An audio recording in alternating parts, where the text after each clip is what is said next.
Asian law college के प्रबंधक advocate Nandkishore Srivastava ji. मैं आपसे जानना चाह रहा हूँ, लोकसभा दिल्ली में लोकसभा चुनाव का रिजल्ट आ रहा है, बम्पर जीत दिखाई आ रही है भारतीय जनता पार्टी की। आप भाजपा से जुड़े हुए हैं, भाजपा के चर्चित व्यक्ति हैं यहाँ के, तो क्या कहेंगे? देखो, भारतीय जनता पार्टी अपने देश में हर जगह जीत के आती है। जो हमारा वजूद है, क्योंकि हम जनता तक जुड़े हुए हैं, जनता की समस्या सुनते हैं, जनता की बात जनता तक ले जाते हैं। हमारे यहाँ एक लीडरशिप नहीं चलती है, जैसे कि एक को बना दे तो वही चलता रहेगा। आज दिल्ली की सरकार ने केजरीवाल सरकार को नकार के निकाल दिया है। तो इस तरीके की भारतीय जनता पार्टी लगातार समय समय से उनकी समस्या सुन रही थी जनता की, और आज जनता के दिल हम लोगों ने जीता है। इसलिए भारतीय जनता पार्टी दिल्ली में सरकार हमारी बन रही है। ईवीएम वाला मामला फिर से उछलेगा? देखो, ईवीएम जब ये 3 बार बने तो ईवीएम की बात उठनी चाहिए थी। ईवीएम ना उनके हाथ में ना हमारे हाथ में। ईवीएम तो एक सच्चाई है, अगर जिसके जितने मत हो वही बोलेगी। ईवीएम किसी के हाथ में नहीं। उसके अलावा तो चुनाव आयुक्त है, चुनाव निर्वाचन अधिकारी है। इसके अलावा जो देश के सबसे बड़े मुख्य निर्वाचन अधिकारी, वो भी सब चीज जानते हैं। ऐसा कुछ नहीं है। जब कोई चुनाव लड़ता है तो काफी रुपया खर्च होता है उस चुनाव में, तो वो क्या समाज सेवा होती है?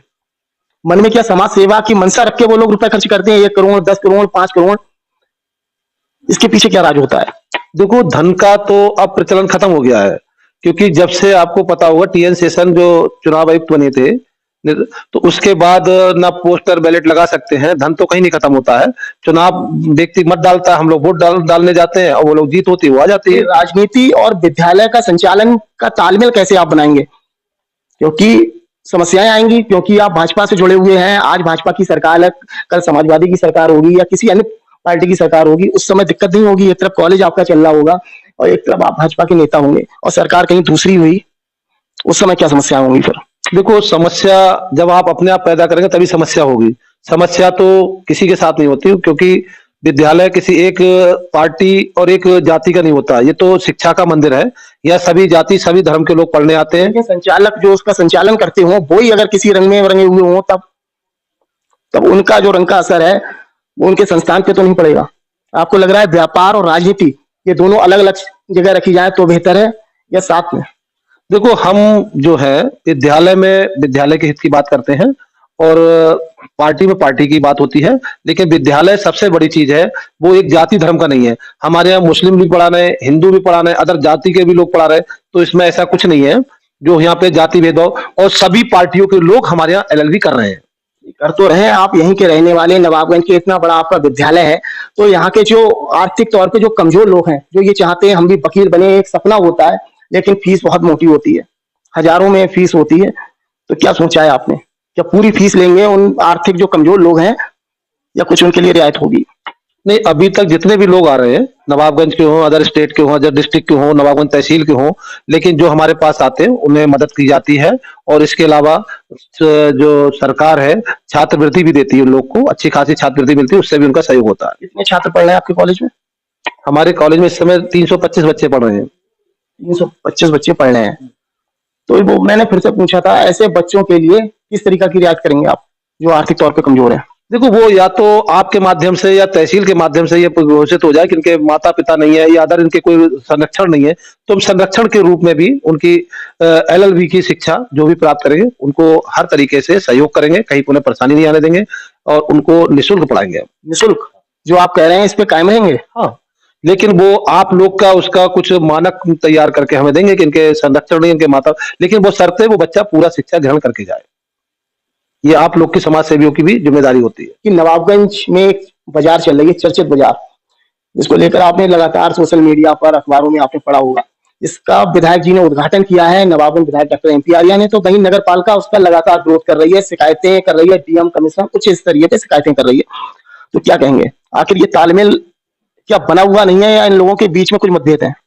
देखो, विधायक जी बहुत अच्छे व्यक्ति हैं, और चेयरमैन साहब नहीं है अच्छे व्यक्ति? दोनों लोग अच्छे व्यक्ति हैं और अच्छे समझदार हैं, बुद्धिजीवी लोग हैं। अब उन लोगों का निर्णय होगा, वो तो हम लोग को माना जाएगा, उसमें हम ऐसा कुछ नहीं करेंगे। किनका निर्णय मानेंगे आप, विधायक जी का या चेयरमैन साहब का? हमारे लिए तो दोनों लोग बड़े हमसे, और हमसे ज्यादा वो रखते हैं। नहीं तो इसमें स्पष्ट कैसे होगा? चेयरमैन साहब कह रहे हैं बाजार नहीं लगनी चाहिए, ये अवैध है बाजार, और विधायक जी उसका उद्घाटन कर रहे हैं, तो किसके पक्ष में जाएंगे आप? चेयरमैन साहब की बात को मानेंगे, सही है, या विधायक जी की? देखो, वो मानना ना मानना वो तो आप लोग के ऊपर है, लेकिन हम लोग, आपके ऊपर क्या है?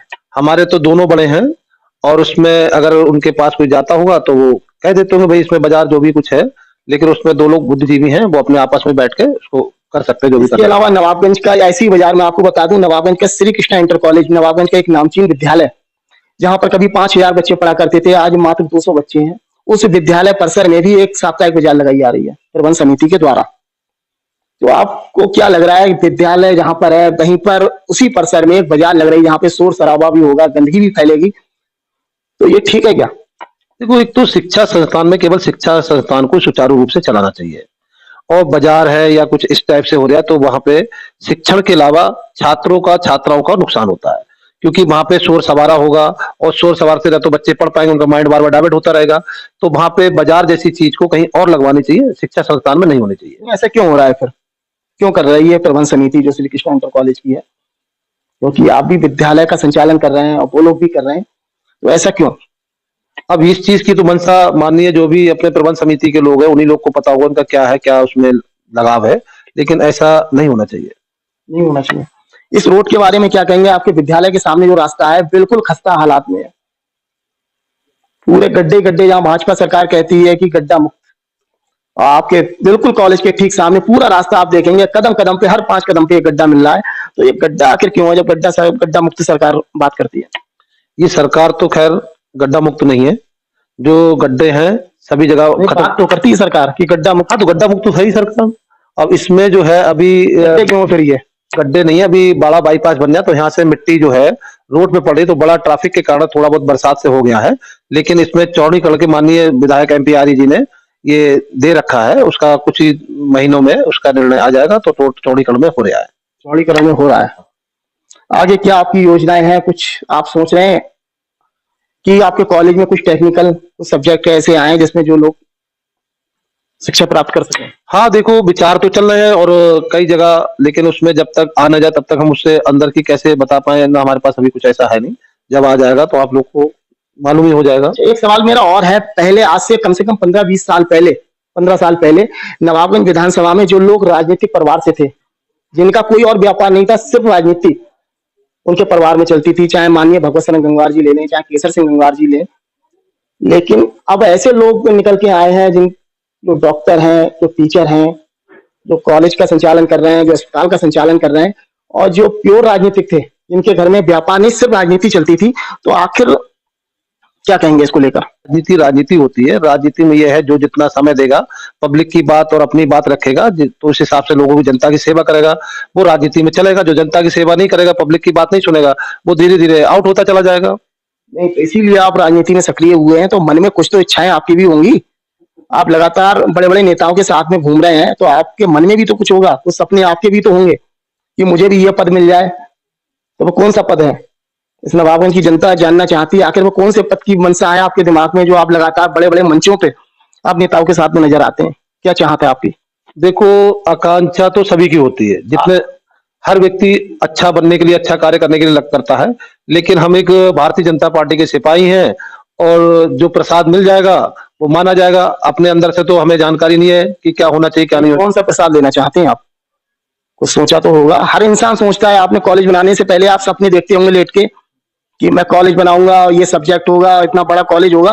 जब राजनीति में आप आए तब भी आप सपने देखते होंगे, हर इंसान सपने देखता है। तो वो सपने कहाँ पे आपके रुक रहे हैं जाके? कौन सी आपकी पद की चाह है? विधानसभा का चुनाव लड़ना चाहते हैं, नगर पालिका चेयरमैनी का चुनाव लड़ना चाहते हैं, या कुछ और सोच रहे हैं? देखो, आपने एक शब्द कही है कि सोते समय सपने देखने वाले कभी कामयाब नहीं होते हैं। जो धरातल पे होते हैं, जो रात की तारे नहीं दिन के तारे देखते हैं, तो वही लोग आगे बढ़ते हैं। मतलब सपने देखने से नहीं होता, कर्म की पहचान होती है आदमी की। हाँ, तो कर्म तो आपका बढ़िया दिख रहा है ना, राजनीतिक बढ़िया। इस समय जो आपकी स्पीड है वो काफी फास्ट है, बड़े बड़े नेताओं के साथ में आप देखते हैं। तो मनसा थोड़ा सा बता देते ना, लोगों जरा थोड़ा भ्रमित है, तरह तरह की चर्चाएं चलती हैं कि नंद किशोर श्रीवास्तव जी यहाँ पे नगर पालिका चेयरमैन का चुनाव लड़ सकते हैं, तो ये ठीक है क्या? नहीं, चुनाव तो जो भी है उसके लिए ऊपर से जो भी दिशा निर्देश होगा पार्टी का, वो माना जाएगा। अभी तो हमारे हाथ में कुछ नहीं, हम तो पार्टी के सच्चे मन से सिपाही के रूप में कार्य कर रहे हैं। जो ऊपर वालों की इच्छा होगी वो हम मानेंगे। मानेंगे। कॉलेज से पहले आप पत्रकार थे, बड़ा सम्मानित पत्रकार थे नवाबगंज के। पत्रकार की कोई इनकम नहीं होती, ना कोई सैलरी होती है, और आज नवाबगंज क्षेत्र के बहुत बड़े कॉलेज, एशियन लॉ कॉलेज जो आपका है, उसके आप मालिक हैं। तो ये जो सफर जो हुआ एक पत्रकार से और इतना बड़ा कॉलेज स्थापित करना, ये कैसे रास्ता, कैसे आपने किस तरीका की स्टेप पार करी हैं आपने जो यहाँ तक आ गए? सबसे पहले तो आपको धन्यवाद कि आप जो है पत्रकारिता क्षेत्र से हैं और हमने भी पत्रकारिता करी है। पत्रकारिता का सबसे बड़ा नियम होता है कि उसका चरित्र सबसे इम्पोर्टेंट रखता है। अगर जिस पत्रकार का ईमानदारी का लक्ष्य बना रखा है, ईमानदारी से अगर कोई भी कार्य करता है, तो ऊपर वाला भगवान रास्ता दिखाते चले जाते हैं। तो जब तक हम यहाँ पत्रकारिता करी थी, तो हमारे सामने उस समय ओसवाल चीनी मिल बना था। उसकी घटना हम बताते हैं, तो बाकी पत्रकार होते थे, उनके पास आई कार्ड नहीं होता था। तो जब पोंटी चड्ढा का हमने इंटरव्यू लिया, तब पोंटी चड्ढा केवल अकेले हमसे ही मिले। हमारे एक पूर्व पत्रकार थे जो इस समय दुनिया में नहीं है, माननीय गुरु प्रकाश शर्मा, तो उनको अंदर एंट्री भी नहीं मिली थी। तो पत्रकारिता अगर आपका सही है, पत्रकारिता जनता के हित की बात कर रहे हैं, जनता की बात सुन रहे हैं और ईमानदारी से कार्य कर रहे हैं, तो उसमें कहीं कोई परेशानी नहीं आती है। जब आपने शिक्षा ले रखी है, तो शिक्षा का विकास भी करना चाहिए। जैसे कि पत्रकारिता के साथ में हमने पढ़ाई नहीं छोड़ी थी। हमने जब पत्रकारिता करी थी, तो उस समय 12th क्लास में थे। 12th के बाद जब लोग करते, तो उसके समय हमारे पास पढ़ने के लिए हम बरेली जाते थे और उस समय आदर्श महाविद्यालय खुलने वाला था। तो हमने ग्रेजुएशन करा है आपके 2002 में, और 99 में ये आपका आदर्श महाविद्यालय खुल रहा था। तो हमें हमेशा पत्रकारिता में एक चीज सबसे ज्यादा खुशी होती थी कि लोगों की सेवा, जो जनता को बात नहीं पता, हम उस उजागर करके पब्लिक तक पहुंचाते हैं। तो पब्लिक तक पहुंचाने में तो पहुंचाते पहुंचाते आज एक डिग्री कॉलेज खोला है और हमारी एजुकेशन भी एमए, एमबीए, एलएलबी, लॉ में पीएचडी है, एमबीए करा था, मार्केटिंग में जॉब भी करी थी हमने। 1.5 लाख महीने की जयपुर में नौकरी भी छोड़ के आए थे, सिर्फ इसलिए कि हम कुछ भी करें तो जनता के लिए करा जाए। क्योंकि नवाबगंज क्षेत्र में एक हमारे पड़ोस में रहते थे पवन शुक्ला जी, जो आज जज हैं। तो हमने देखी कि वो जज हैं, हम जजों की, वकीलों की फैक्ट्री क्यों नहीं लगाएं, ताकि देश दुनिया में नवाबगंज का नाम रोशन हो। एक फैक्ट्री लगाने से पहले मैं ये पूछ रहा हूँ ना, पत्रकारों की संख्या भी काफी है बरेली जिला में, मुझे लग रहा है कई तहसील हैं, लगभग 500 पत्रकार होंगे। आपकी तरह कैसे बने? उनके पास में बड़ा कॉलेज, बड़ा संस्थान कैसे आए? क्योंकि पत्रकारिता से काम नहीं चल पा रहा है ना, तो बड़े संस्थान के लिए रास्ता किस तरीका से हम वहां तक पहुंचे कि हम भी कोई बड़ा संस्थान खोलें? क्योंकि मैं भी पत्रकार हूँ, आप भी पत्रकार रहे, आज तो आप बहुत बड़े कॉलेज के मालिक हैं। तो वो थोड़ा सा जो गुरु मंत्र है, वो थोड़ा सा कैमरे के माध्यम से पत्रकारों तक पहुंचवा दें। में एक चीज ध्यान रखना, जो रिस्क लेगा वही आगे बढ़ेगा। और जिस समय हम किसी चीज का मन बना लेते हैं, तो उसका नामकरण दे देते हैं। नामकरण का हो गया, जैसे हमने डिसाइड करा कि हमें ये काम करना है, उस समय आपके पास धन की भी जरूरत है, दिमाग की भी जरूरत है, लोगों की सपोर्ट की भी जरूरत है। तो उस समय देखा जाता है कि आपका दिमाग और सहयोग कौन कितने लोग कर रहे हैं, और बिना सहयोग के कोई आगे नहीं बढ़ सकता है। तो सबसे बड़ी चीज ये है कि उसमें धन की तो परम आवश्यकता होती है, लेकिन हमारे पास धन भी नहीं था, लेकिन लोगों से हमने सहयोग लेके किसी भी तरीके से मन बनाया, तो अपना विद्यालय खोल के हमने आज स्टार्ट करा।